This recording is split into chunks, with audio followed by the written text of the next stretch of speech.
episodio anterior, nosotros dejamos a Johannes Giller predicándole a Maximiliano el emperador diciendo que Dios iba a levantar una piedra para iniciar la reforma. Esa piedra estaba lista. El periodo que vamos a ver ahora resulta hartamente interesante. Si puedes ir 3 diapositivas atrás, vamos a ver más o menos el contexto. Estamos desde el año 1300 hasta el 1648 como el tiempo de la Iglesia de la Reforma, 348 años. El contexto sigue siendo Europa, geográficamente hablando, pero el contexto histórico cambió. Esta es una época en la que han ocurrido muchas cosas. Europa ha ido despertando a una conciencia de identidad nacional. Reinos comienzan a ser enfrentados por los locales y aparecen grupos o movimientos independentistas que desean independizar sus naciones del gobierno del rey de turno. Los escoceses, por ejemplo, luchan una guerra de independencia contra Inglaterra dirigida por nada más ni nada menos que William Wallace, de la película Braveheart, Corazón Valiente, de Mel Gibson. Pero no se crean, William Wallace solo es un representante de los distintos movimientos de independencia que hay en Europa. Los bohemios quieren independizarse del emperador de Alemania. Justamente se van a identificar con un pre-reformador llamado Jan Hus. 2 diapositivas después. Este señor que ustedes ven aquí, que fue una de las voces de la pre-reforma, fue quemado por la Iglesia Católica Romana. ¿Saben dónde? En el Concilio de Constanza. El concilio que resolvió el problema de los 3 papas. En ese concilio quemaron a este hombre. Cuando lo quemaron, los bohemios, porque él era bohemio, se rebelaron contra el emperador, porque el emperador le había prometido a él un salvoconducto. O sea, no te vamos a hacer daño si asistes al concilio. Él fue confiado en el salvoconducto y el emperador lo traicionó y permitió que lo matara la Iglesia Católica Romana. Pues bien, los bohemios se rebelaron y lucharon una guerra de independencia y el símbolo de su independencia era un ganso. Porque el apellido Hus en checo es ganso. Y hasta el día de hoy, el presidente de lo que fue Checoslovaquia, bueno, el presidente de la República Checa, se pone una banda y es una frase de él. Para que vean cómo la pre-reforma y la reforma está vinculada a los deseos de independencia de los pueblos. Así como se quiere independizar de la tiranía del Papa, también se quiere independizar de la tiranía de los líderes feudales que estaban mamando del pecho del Papa. ¿Me doy a entender con esa expresión bien gráfica? Bueno, la idea es justamente esa. Y la noción es interesante porque, vuelvo otra vez 2 diapositivas atrás, esta es una época de intensas revoluciones en Europa. Pero no solamente es una época de intensas revoluciones en Europa. Oriente ya está perdido. Porque en 1453 Constantinopla, el último reducto cristiano que había, cayó en manos musulmanas. Se cerró la entrada de los occidentales al comercio que se tenía con China desde Oriente, la famosa ruta de la seda, y ahora hay que buscar otra ruta para llegar a China. Y es ahí cuando aparece un marino llamado Cristóbal Colón proponiendo una nueva ruta para llegar a China cruzando el Atlántico, y ustedes saben lo que ocurrió. Si todo esto ha pasado en esta época. Esta es la época de la conquista de los reinos amerindios, la caída del Tahuantinsuyo, ¿verdad? Lo dije bien. La caída de los imperios amerindios y el inicio de la colonización del continente americano. Todo esto está ocurriendo en esta época. Y justo mientras sucede esto, mientras Hernán Cortés está conquistando México, mientras los turcos acaban con Constantinopla, Cuando se desarrolla el movimiento del Renacimiento y la aparición del humanismo renacentista con Nicolás Maquiavelo y otros más, en ese momento, en ese preciso instante, un joven abogado o que estaba estudiando para ser abogado está cruzando un bosque y de pronto una tormenta eléctrica se desata de manera infernal. Un rayo le cae cerca, cae del caballo y comienza a gritar: Santa Ana, si me salvas, me hago monje. La tormenta amaina lo que hace es renunciar a su prometedora carrera como abogado y se interna en un monasterio agustino y se hace monje. Corría el año 1503. El nombre de ese joven era Martín Lutero. Por supuesto que Martín Lutero, puedes ir más y más acá, la siguiente ahí. Por supuesto que Martín Lutero es una persona que tiene una crisis angustiante de fe. Cuando se hace monje, trata de apaciguar esa crisis. Pero el sufrimiento y el dolor de que se sentía bajo la presión de un Dios soberano y justo y de que él era un pobre y desgraciado pecador, le hacen entrar en una crisis de la mente. Es decir, se sentía angustiado, comenzó a mortificar su cuerpo para tratar de que el exceso de penitencia le hiciese agradable ante Dios. En ocasiones sentía cómo la mano del demonio atormentaba su alma. A esas crisis, de hecho, los biógrafos de Lutero le han puesto nombre. Las llaman las Anfechtungen. Las Anfechtungen son las crisis que tenía este monje. Y se siente atormentado. De pronto, el superior de la orden, Johann Staupitz, se acerca y escucha la voz del monje Lutero gritando desde su celda. Cuando se acerca, lo ve llorando. Alarmado, abre la puerta y entra donde el monje y lo encuentra arrinconado, totalmente desesperado. Hermano Martín, ¿qué te pasa? He pecado, he pecado. He pecado grandemente, hermano Martín. Pero ¿qué pecado cometiste? Uno terrible. ¿Cuál? Yo.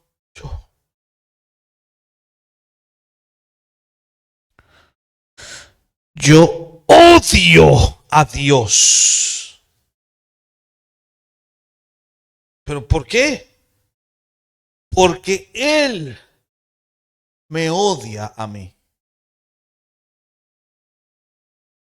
Staupitz lo mira y le pregunta: hermano, ¿qué quieres?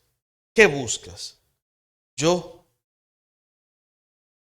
busco un Dios que pueda amar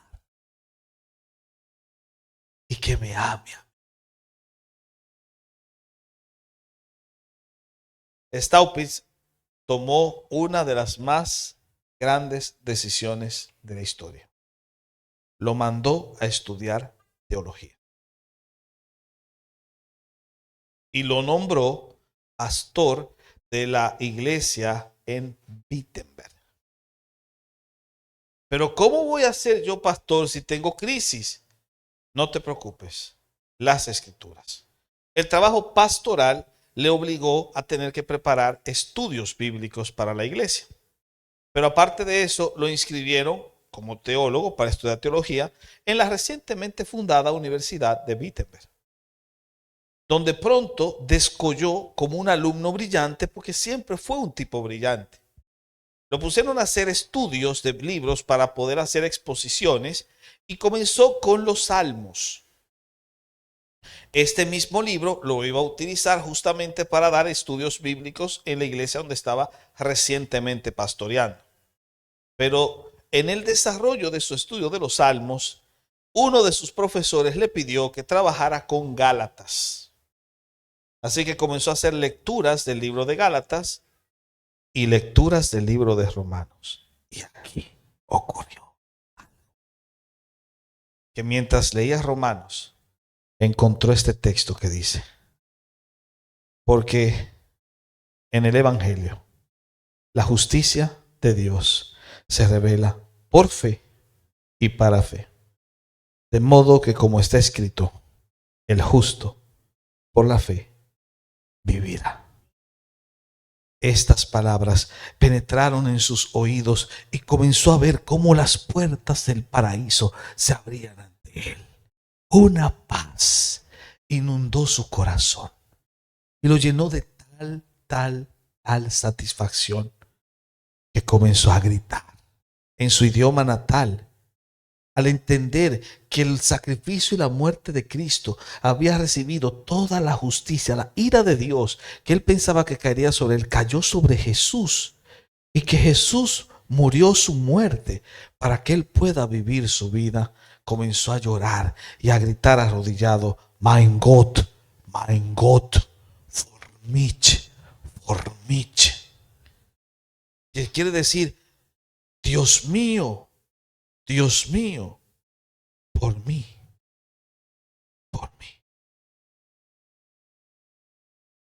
A partir de ahí comenzó a decir: me miré a mí mismo y vi imposible salvarme. Miré a Cristo y vi imposible perderme.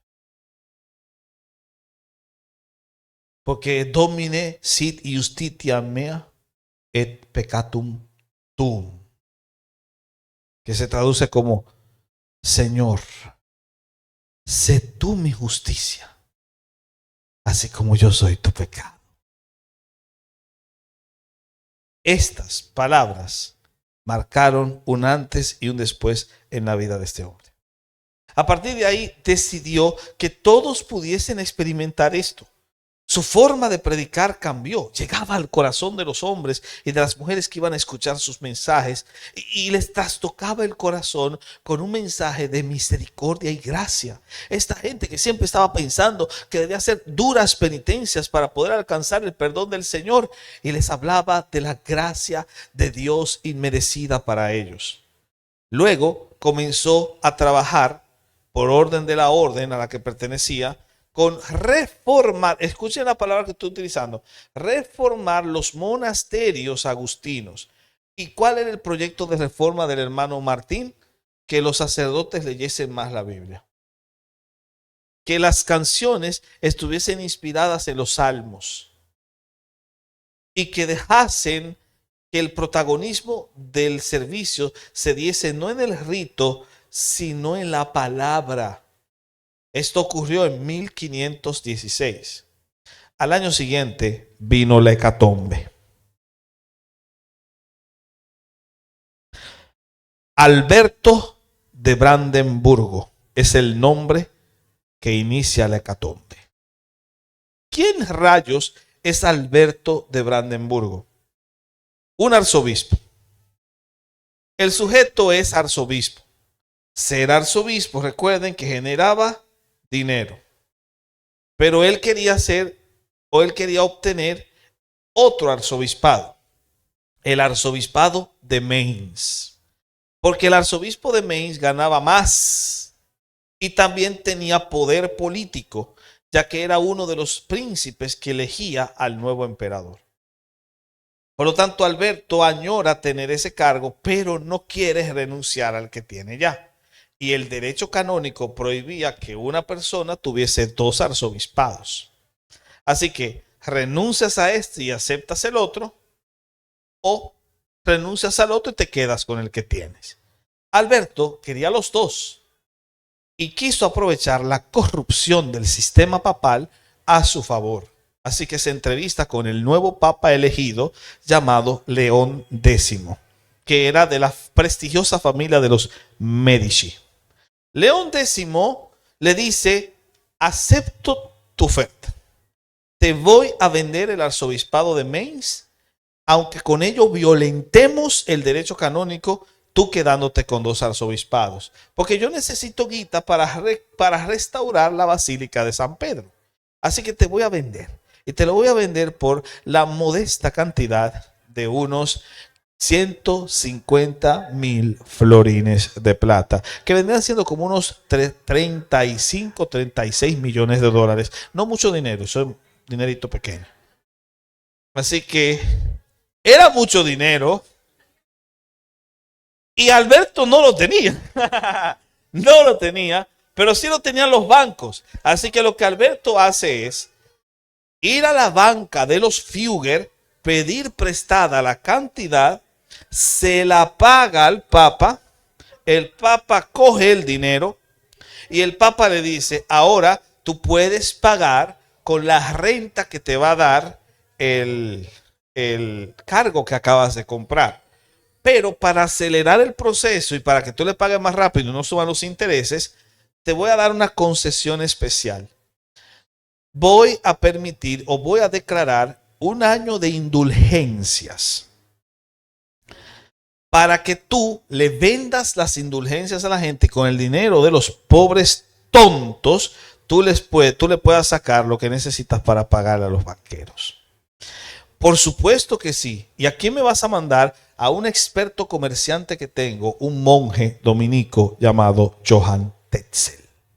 Así que Tetzel es comisionado para comenzar a recoger indulgencias con el fin de que Alberto pueda obtener el dinero para pagarle a los bancos. Pero este dinero, ¿dónde se va a recoger? En Alemania. Y Alemania tiene un emperador, Maximiliano. El emperador se entera de la situación y dice, aguántate, que ese es mi territorio, que tú vas a recoger dinero y hay que pagarme a mí también. Así que lo que vamos a hacer es que cuando tú le exprimas a estos pobres tontos aldeanos el dinero, tú me das una tajada del pastel también. Así que ya saben, el Papa tenía ya su dinero, Alberto tenía su cargo, comenzó a exprimir a la gente vendiéndole indulgencias, con Tetzel prometiendo que iban a sacarle del purgatorio al abuelo, a la nieta, al sobrino y al bisnieto. ¿Y quiénes iban a comer de la tajada? El banco, el emperador, el Papa y Alberto, que también quería subir el precio para que le dejase también un rédito y que no fuese todo pagado a los bancos. Señores, una vil estafa usando la fe. Cuando esto llegó a oídos de Lutero, Lutero inmediatamente molesto decidió clavar 95 tesis en la puerta del castillo de Wittenberg en un evento que muchos han tildado de ser legendario, pero realmente pasó y hay evidencia histórica de que sí clavó esas 95 tesis. Pronto, las 95 tesis se convirtieron en un reguero de pólvora. Primero comenzó a tener reuniones con los miembros de su propia orden, a quienes les mostró lo equivocado que estaba el sistema. Y luego comenzó a dialogar con el cardenal que el Papa había enviado para poder convencerlo. No lo pudo convencer. La verdad importaba por encima de todo. Luego le mandaron un tipo que debatiera con él. Lo aplastó en el debate. Tanto que este teólogo llamado Johann Eck salió de ahí diciendo que Lutero debía ser quemado vivo. Y comenzaron a quemar sus escritos.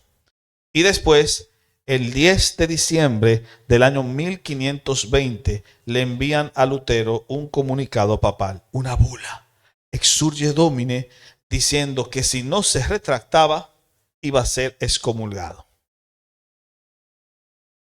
Al mes siguiente, en enero de 1521, llegó la bula de excomunión. ¿Saben qué hizo Lutero? La quemó. Quemó la bula del Papa y dijo, yo no acepto órdenes del anticristo. El punto de no retorno. Al final, en 1521, Lutero llega ante el nuevo emperador de Alemania, Carlos V,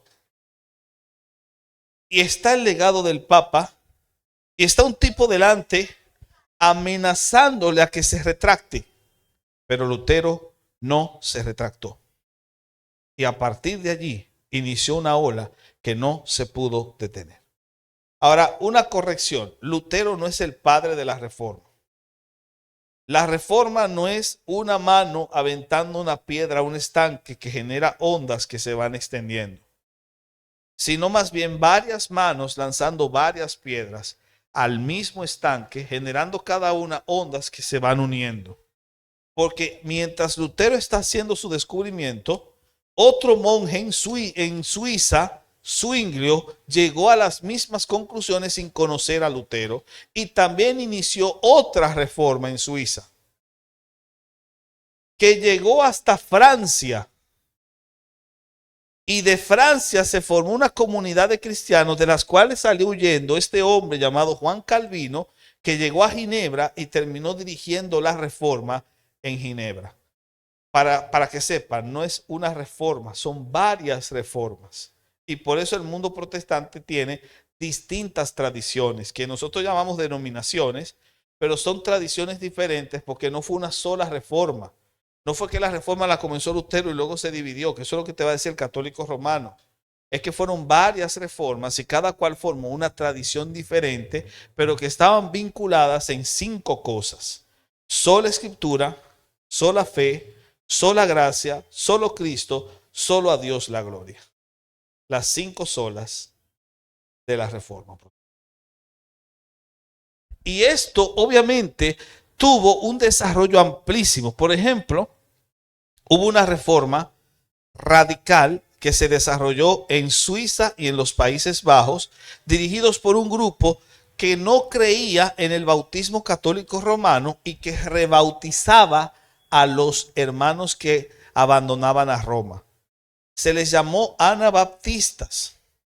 De los anabaptistas surgieron algunas denominaciones muy importantes, como la de los menonitas y la de los uteritas, que son grupos de corte anabaptista que sobreviven hasta el día de hoy. Se lo digo porque esos miembros de esas iglesias son hermanos nuestros, de tradición diferente, pero son hermanos nuestros, menonitas y los uteritas.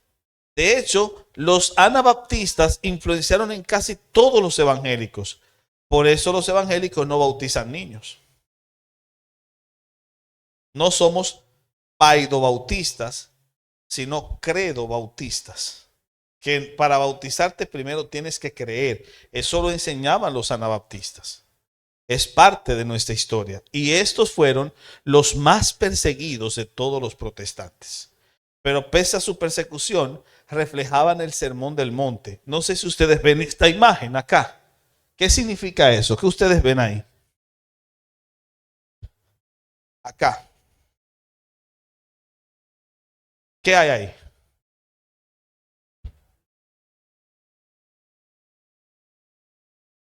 No. Un hombre salvando a otro que se está hundiendo en un río helado. El que está salvando se llama Dirk Willems. El que se está ahogando era uno de los que lo quería matar. Un perseguidor. Dirk Willems se le escapó a las autoridades, cruzó un río helado, el otro le cayó atrás, pero se hundió. Y Dirk Willems se devolvió para salvar a su enemigo. Perdió la oportunidad de escapar porque los compañeros, él intentando salvarlo, llegaron los otros, lo ayudaron a rescatarlo y lo arrestaron. Y lo mataron.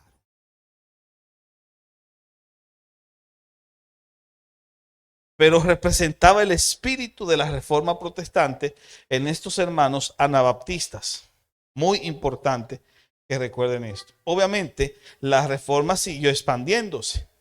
Se expandió en Inglaterra, siguiente, donde encontraremos a gente como William Tyndale, que prefirió perder la vida con tal de proveerle al pueblo una Biblia en su idioma.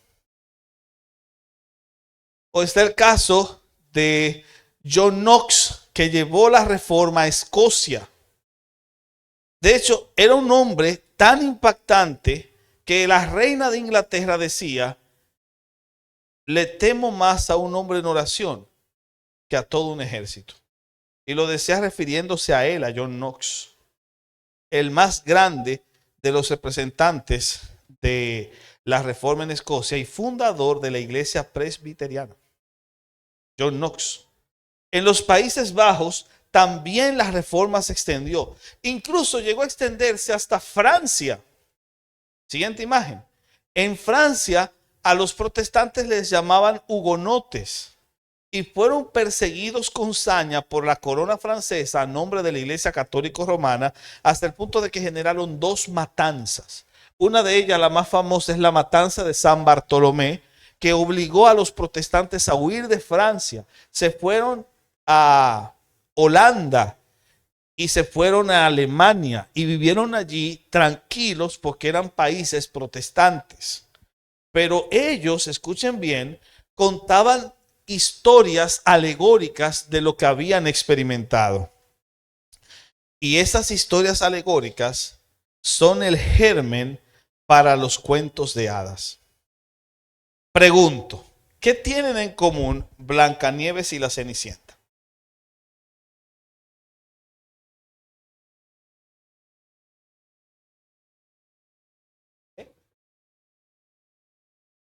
Ok, ahí está, esa es una.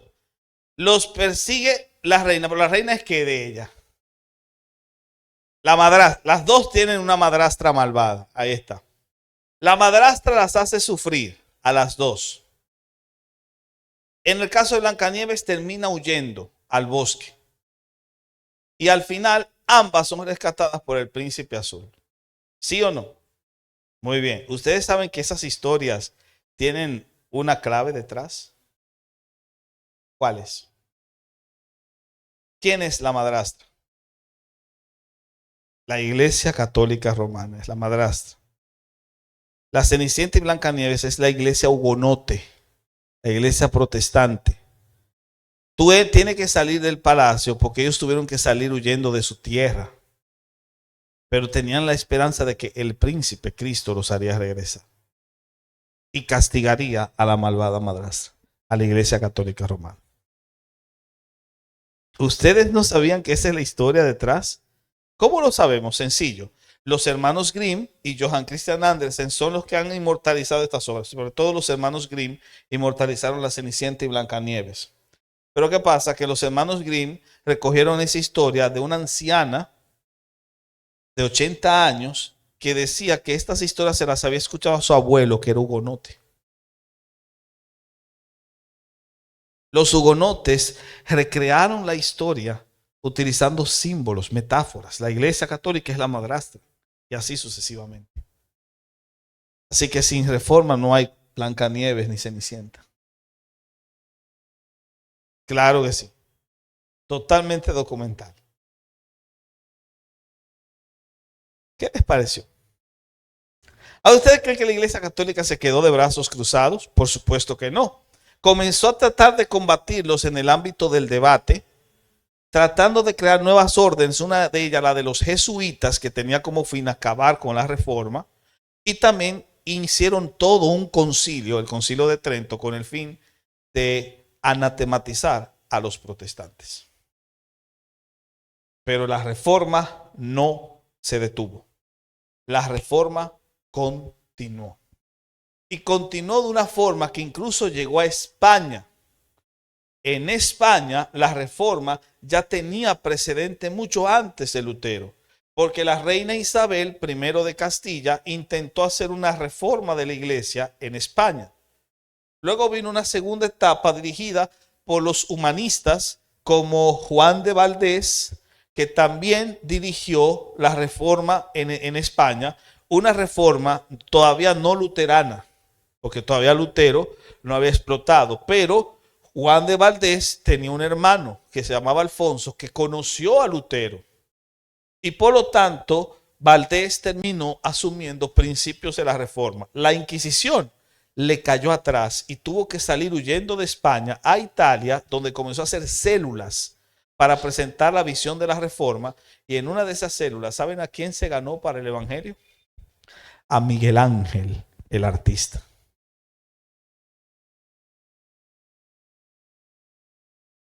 De hecho, otro dato documental interesante. ¿Ustedes han visto la estatua del descenso de la cruz de Miguel Ángel? Que hizo, se llama La Piedad, donde está María con el cuerpo de Jesús muerto y detrás está Nicodemo. El rostro de Nicodemo fue el de Miguel Ángel. Él utilizó su propio rostro como el modelo porque él se sentía como Nicodemo, un discípulo secreto.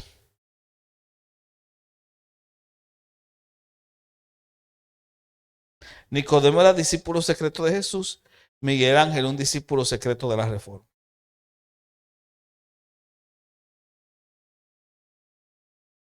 Levante la mano quien no sepa quién es Miguel Ángel. Porque a veces uno abre. Miguel Ángel es el que hizo la Capilla Sixtina.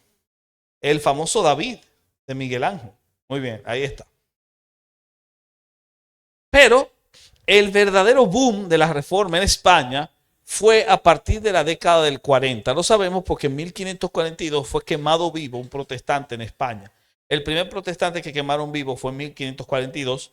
Se llamaba Francisco San Román. A partir de ahí inicia un nuevo estado de la Reforma que fue dirigido por Francisco de Encinas. Francisco de Encinas, posible autor del Lazarillo de Tormes, fue el primero en traducir el Nuevo Testamento del griego al español. Ese Nuevo Testamento lo tuvo que publicar en el extranjero porque lo iban a matar. No lo mató la Inquisición, lo mató la peste. Pero aún así hizo un trabajo que sobrevivió por siglos. Las Biblias o los Nuevos Testamentos de este señor Encinas comenzaron a entrar por contrabando en España gracias a un enano que se llamaba Julianillo Hernández, que era traficante de vinos y creó un tonel de vino con una entrada falsa para meter las Biblias ahí y las llevaba a Sevilla y a Valladolid. En Valladolid las recogía Agustín Casalla y en Sevilla las recogía este señor que se llamaba Constantino Ponce de la Fuente, que dirige un monasterio en Sevilla, el monasterio de San Isidoro. Todos los monjes y las monjas, un convento cercano, se convirtieron a la Reforma. Y uno de los monjes que vivía con Constantino se llamaba Casiodoro de Reina. Cuando el rey Felipe II asumió el trono, Felipe II le declaró una guerra a la Reforma. Por lo tanto, los monjes del monasterio de Sevilla tomaron una dura decisión. Unos cuantos se iban a quedar, otros se iban a escapar. Quienes escaparon fueron Pérez de Pineda, Casiodoro de Reina y Cipriano de Valera. Escaparon. Los que se quedaron, todos fueron asesinados. A este le hicieron beber vidrio molido en la cárcel. A Agustín Casalla lo quemaron vivo. A Julianillo Hernández lo torturaron y lo quemaron vivo. Solo los que llegaron a escapar sobrevivieron. Nunca pudieron regresar a España. Pero estos tres iniciaron el proceso de traducir toda la Biblia al español. Pérez de Pineda comenzó con los Salmos y luego murió dejando la obra a Casiodoro de Reina, que la continuó hasta terminarla. Y después Cipriano de Valera se la revisó en 1602. Y nos dejaron estos fugitivos españoles el más grande regalo que te puedan dar: la traducción de la Biblia a tu idioma. Y esto, señores, es el legado de la Reforma. De hecho, la Reforma dejó un impacto tal, por favor, si puedes colocar la siguiente imagen, un impacto tal que se iba a reflejar en el legado eclesial. La Reforma nos devolvió la Biblia. Comenzaron a traducir la Biblia para que la pudiésemos leer. Rescataron el púlpito que había sido olvidado en siglos y siglos de tradiciones de hombres. Comenzaron a reformar la liturgia porque volvieron al canto congregacional de la iglesia primitiva, con himnos sacados de la misma Biblia, y comenzaron a predicar por todas partes.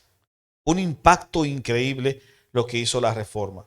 Pero no solo eso, culturalmente, siguiente diapositiva, generaron un impacto. ¿Por qué? Porque la Reforma en lo educativo trabajó con el problema de analfabetismo que había en Europa. En los países protestantes, como leer la Biblia es importante, comenzaron a enseñar a la gente a leer y a escribir. No solo eso, políticamente hicieron un impacto. Calvino desarrolló dos principios que son base de la democracia de Occidente. Como Calvino decía que todos estábamos depravados, no se le podía entregar todo el poder a una persona, por lo tanto los poderes debían dividirse. ¿En cuántos debía dividirse? Decían 3. ejecutivo, legislativo y judicial. ¿Por qué? Porque esos tres poderes representan las tres dignidades de Cristo. Ejecutivo, Cristo Rey. Legislativo, Cristo Profeta. Judicial, Cristo Sacerdote. Y no solo eso, también promovía la idea de que la ley debía estar por encima de la institución y no al revés. Roma decía que la institución estaba por encima de la ley. Calvino decía no, la ley por encima de la institución. Así nadie se puede escapar a la ley, ni el Papa ni el Rey. Y la ley es la palabra. Base de la democracia de Occidente gracias a los reformadores. Económicamente hicieron un impacto porque la Iglesia Católica Romana decía que la usura era pecado. Ellos decían no, la usura moviliza la economía de un pueblo. Lo que hay que es regularla para que no sea abusiva. Y así mejoraron el sistema bancario. De hecho, a Calvino le llaman el padre del capitalismo. En lo artístico, los grandes músicos como Johann Sebastian Bach estaban inspirados en la teología de la Reforma y produjeron música reformada. Y también autores como Rembrandt, el gran pintor. Miren qué diferencia. Pintores católicos como, por ejemplo, el Greco o, por ejemplo, Velázquez, pintaban reyes, reinas y en sus tiempos libres pintaban a bufones, a payasos. Pero los pintores protestantes pintaban a un doctor dando lección de anatomía, a una mujer lavando trapos. ¿Por qué? Porque la visión del trabajo de un protestante era positiva y la del católico romano no. El católico romano decía que el trabajo fue dado como castigo. Por eso tenían más días de fiesta para trabajar menos. Pero los protestantes decían que el trabajo fue dado como un deber a Adán antes de la caída, cuando le dijo que cuidara el jardín y pusiera nombre a los animales. Por lo tanto, el trabajo es digno. Y por eso tenían menos días de fiesta para poder trabajar más con gozo. No sentían incómodo el trabajo. El lunes para ellos no era pesado. Y por eso esos países comenzaron a crecer económicamente. Para que sepan. Y en cuanto a temas como la libertad de prensa, la libertad de expresión, la libertad de culto, todo eso son locus protestantes. Los protestantes recuperaron el valor de la mujer y comenzaron a desarrollar programas de asistencia social. El primer país que tuvo un seguro social fue Alemania. La primera escuela de enfermería la fundó un pastor luterano llamado Teodoro Flittner, cuyo hijo Federico escribió una biografía de Lutero. En esa escuela de enfermería se entrenó Florence Nightingale. El impacto de la reforma, para que sepan, la peste negra tuvo 3 brotes. El segundo brote se dio en la época de Lutero. ¿Sabe qué hizo Lutero? Convirtió su casa en un hospital y puso a su esposa y él, que estaba embarazada ella, a cuidar a los enfermos. Buscó otro pastor llamado Bugenhagen, que con la esposa fueron también a cuidar a los enfermos. La esposa se murió porque se contagió de la peste, la esposa de Bugenhagen. Porque ellos decían, y esto lo decía Lutero, que cuando ocurre una pandemia, 3 personas no se pueden ir de la ciudad: el médico, el gobernador y el pastor. Porque el pastor también tiene que estar ahí bancándosela, ayudando a los enfermos. Eso es una visión que produjo la reforma. Por eso la reforma cambió al mundo. Para que ustedes me entiendan, esto es lo último que les voy a decir. Vuelve 2 atrás. Miren ahí. Ustedes saben muy bien que el paradigma de evangelización de América de los católicos romanos, que fueron los primeros en llegar acá, fue a través de la espada, como hicieron en México, o a través del trabajo de los frailes que proponían una defensa de los derechos de los indígenas y trataban de ganarlos por convicción. Fueron 2 modelos. Pero esos 2 modelos, uno malo y otro bueno, generaron el mismo problema, que los indígenas no se convertían de verdad, sino que más bien aparentaban convertirse, pero todos sus dioses los disfrazaban con el ropaje de los santos católicos y terminaron haciendo un culto sincrético.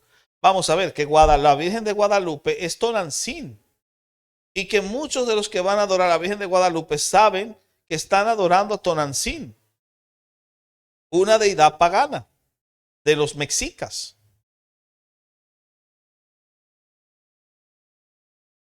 Pero señores, en Bolivia, en Potosí, el cerro, este cerro que generaba mucha plata, los indígenas de la zona le rezaban a ese cerro porque entendían que había una deidad femenina que lo controlaba. Llegaron los españoles allí, los conquistaron. ¿Qué hicieron ellos? Le pusieron nombre de Virgen, la Virgen del Cerro. La disfrazaron con el ropaje de María. Ahora estamos hablando de cristianos que adoran ídolos. Fue un culto sincrético, no hubo cambio de vida, no hubo transformación. Pero miren lo que pasó con los protestantes. Puedes darle hacia adelante a la siguiente. Los protestantes comenzaron a llegar a Norteamérica. El primer encuentro de protestantes se dio en Florida con hugonotes. Pero los españoles que también llegaron a Florida los mataron. Eran católicos y establecieron un control ahí católico. Ese fue el primer encuentro en Florida. Los protestantes luego llegaron a la zona de lo que hoy es Virginia, el estado de Virginia. Allí encontraron a una tribu. Uno de ellos fue capturado por la tribu, iba a ser asesinado, pero la hija del cacique, se llamaba Pocahontas, lo impidió. Esta Pocahontas se casó con uno de ellos, con John Rolfe, y se convirtió al cristianismo. Para que sepan, Pocahontas era evangélica, por si no lo sabían. Y esta Pocahontas se casó con él porque ella veía que estos hombres blancos eran bondadosos, eran diferentes a los españoles. La cuestión es que ellos instalaron esa colonia en Virginia y comenzaron a evangelizar a los indígenas. Por eso se fundaron otras colonias, como las dos Carolinas y la colonia de Georgia, que fueron fundadas por el intento de evangelizar a los indígenas, sin presionarlos. Después vinieron los puritanos, siguiente, y los puritanos se establecieron en la zona de Massachusetts. Allá, junto con los indígenas, lograron sobrevivir a un crudo invierno y tras recoger la cosecha celebraron un día de acción de gracias que hoy es una fiesta nacional en Estados Unidos, Thanksgiving, donde tú veías a europeos e indígenas comiendo juntos. De hecho, las colonias fundadas por los puritanos, los indígenas tenían igual peso de testimonio en un juicio que un blanco. Incluso se llegó a ahorcar a varios blancos que fueron bárbaros con ellos. Es decir, hubo un caso de una violación de una muchacha indígena por parte de uno de estos blancos ingleses y ella los denunció al tribunal. El tribunal lo buscó, sopesaron los datos, descubrieron que era culpable y el tipo fue ahorcado. Porque el peso del testimonio de un indígena valía en las comunidades puritanas. Pero el caso más interesante ocurrió con los bautistas y con los cuáqueros. Voy a explicar quiénes son los cuáqueros después del receso. Los cuáqueros eran un grupo de Inglaterra que se había desprendido de la iglesia anglicana porque veían que la iglesia anglicana se había vuelto demasiado inflexible. Los cuáqueros son un grupo muy interesante porque este grupo creía en la igualdad de todos. De hecho, las mujeres cuáqueras predicaban.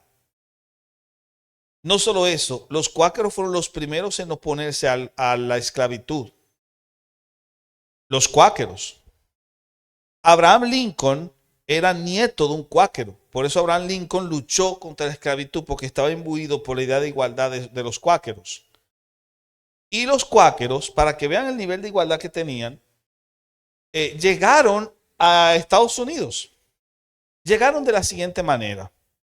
William Penn, que era cuáquero, Era hijo de un almirante inglés a quien la corona de Inglaterra le debía dinero. El padre murió, el hijo fue a cobrar la deuda y el rey le dijo, dinero no tengo, pero tierra sí. Te entrego unas tierras que hay allá en Norteamérica. Bueno, en Nueva Inglaterra, así le llamaban, que era Estados Unidos. Allá te entrego una tierra, es tuya. La deuda queda cancelada. Él acepta porque en esa época los cuáqueros los perseguían en Inglaterra. Querían vivir en un territorio en paz. Se tomó un barco, se trajo sus cuáqueros, viajaron a la tierra que el rey les regaló. Pero, oh sorpresa, esa tierra está habitada por nativos americanos. Y cuando él los vio, él dijo, el rey me regaló estas tierras, pero me doy cuenta que estas tierras no le pertenecen al rey. Esos son los verdaderos dueños de esta tierra.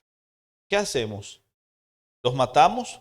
Dios nos libre, pero ni pensarlo. ¿Qué hacemos con ellos? Sencillo, si ellos son los legítimos dueños, le vamos a comprar la tierra.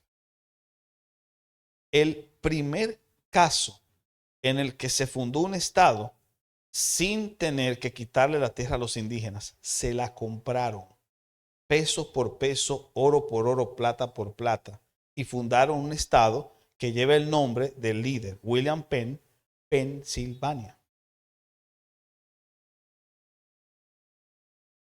El otro estado es Rhode Island. Rhode Island fue fundada por bautistas que también le compraron la tierra a sus legítimos dueños, los nativos americanos. Ese modelo de igualdad en la conquista, en la colonización, solo se dio, señores, solo se dio con los cuáqueros protestantes. Los católicos romanos les arrebataron las tierras y después los ponían a sembrar su propia tierra para el señor encomendero. Pero esto no pasó entre cuáqueros de Pensilvania y los bautistas de Rhode Island, que le pusieron nombre a la capital de Rhode Island como Providence, Providencia, pensando en cómo Dios les había dado una tierra para poder vivir sin cargo de conciencia. Y este, señores, es el legado de la Reforma Protestante. Ahora, ¿saben qué pasó después? Si quieren saber lo que pasó después, no se pierdan el siguiente episodio. El segundo receso. El tercero. Este es el receso final porque ya entramos a la siguiente etapa en el cierre.